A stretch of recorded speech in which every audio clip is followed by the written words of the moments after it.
Ten fingers channel में आपका स्वागत है। आज हम कक्षा 6 की गणित में प्रश्नावली 3.2 का प्रश्न क्रमांक 6 हल करेंगे। प्रश्न है निम्नलिखित को दो विषम अभाज्य संख्याओं के योग के रूप में लिखिए। तो सबसे पहले तो हम देख लेते हैं विषम अभाज्य संख्याएं क्या कहलाती हैं। विषम संख्याएं क्या होती हैं? ये होती हैं 3, 5, 7, 9, 11, 13, 17, 19, 21, 23 और भी बहुत सारी होती हैं। 23 के बाद हम 25 भी होती है। अब देखिए इनमें से अभाज्य संख्याएं कौन कौन सी हैं। 9 तो 3 के पहाड़े में आता है, 9 अभाज्य नहीं है। फिर 21 भी 3 के पहाड़े में आता है, 21 भी अभाज्य नहीं है। 25 भी 5 के पहाड़े में आता है तो 25 भी अभाज्य नहीं है। तो अब ये जो संख्याएं बची हैं ये हैं विषम अभाज्य संख्याएं। अब इन्हीं संख्याओं में से हमें दो संख्याएं लेते जाना है और देखना है कि इनका योग कितना आ रहा है। तो देखिए जिसका भी योग हमें प्रश्न में दी गई संख्या प्राप्त हो जाएगा तो वो हमारा आंसर हो जाएगा। सबसे पहले हमें दिया है 44। तो 44 के देखिए इकाई के अंक में है 4। तो हम कोई 3 वाली संख्या देख लेते हैं। अब 3 के साथ लेंगे तो 41 आ जाएगा। यदि हम 44 में से 3 को घटाएं तो आ जाएगा 41। और 41 भी विषम अभाज्य संख्या है।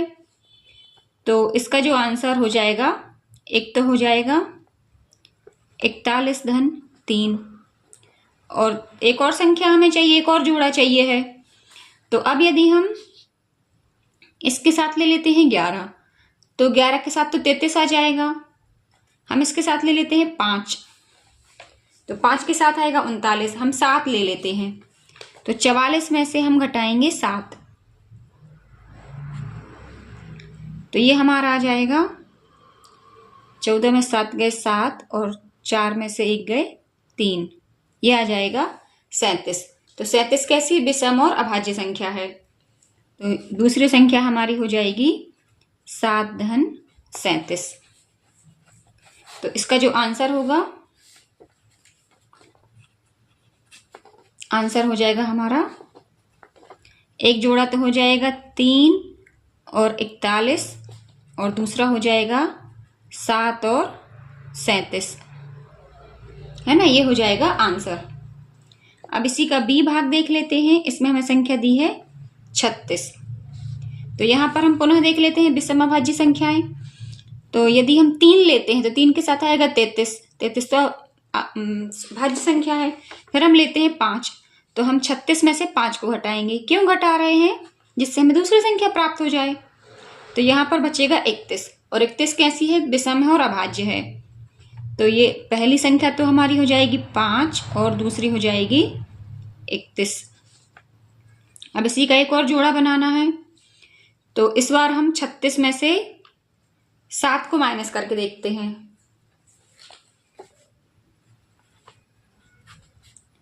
तो ये तो आ जाएगा हमारा यहाँ पर 9 और यहाँ आ जाएगा 2। तो ये हो जाएगा हमारा 7 धन 29, क्योंकि 29 कैसी है? विषम और अभाज्य संख्या है। तो इसका भी आंसर हमारा हो जाएगा 5 और 31 और दूसरी हो जाएगी 7 और 29।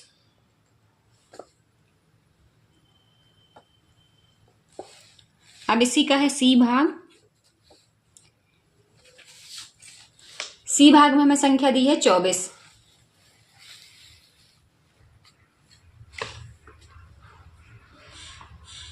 तो यहां पर हम देख लेते हैं कौन कौन सी संख्या हमें लेनी है।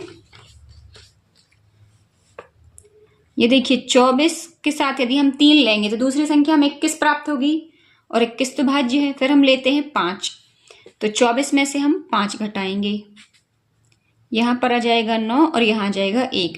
तो 19 कैसी है? विषम है और अभाज्य है। ये लिखा है हमने 19। तो इसकी हो जाएगी 5 धन 19। एक जोड़ा हो गया।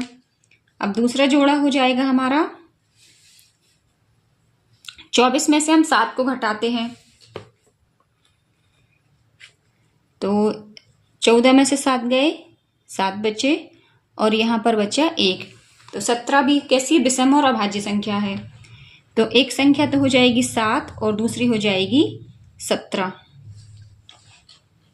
इस तरह से इसका आंसर हो जाएगा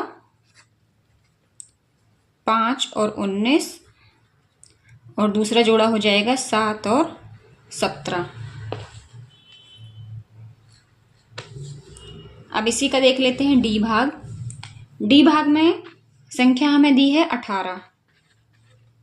तो अभी जो हमने ऊपर लिख के रखी है विषमाभाज्य संख्याएं, इनमें देखते हैं यदि हम 18 में से 3 को घटाएं तो बचेगा हमारा 15। तो 15 तो भाज्य संख्या है। फिर हम यदि 5 को घटाते हैं 18 में से, देख लेते हैं 18 ऋण 5, तो यहाँ पर बचेगा हमारा 13। तो एक संख्या तो हमें एक जोड़ा तो मिल गया, एक संख्या मिली 5 और दूसरी मिली 13। अब इसी में हम दूसरा जोड़ा देखते हैं। 18 में से हमने घटाया 7, तो यहाँ पर बचा 11। तो 11 भी विषमाभाज्य संख्या है, तो 7 धन 11। इस तरह से इसका आंसर हो जाएगा हमारा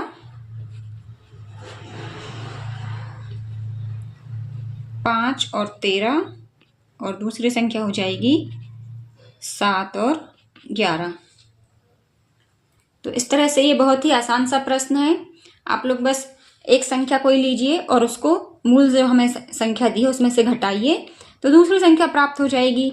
हमें घटाना क्यों है? क्योंकि यदि हम 7 और 11 का जोड़ योग करें तो हम पुनः 18 पहुंच जाएंगे, इसलिए हम घटाएंगे तो हमें दूसरी संख्या प्राप्त हो जाएगी।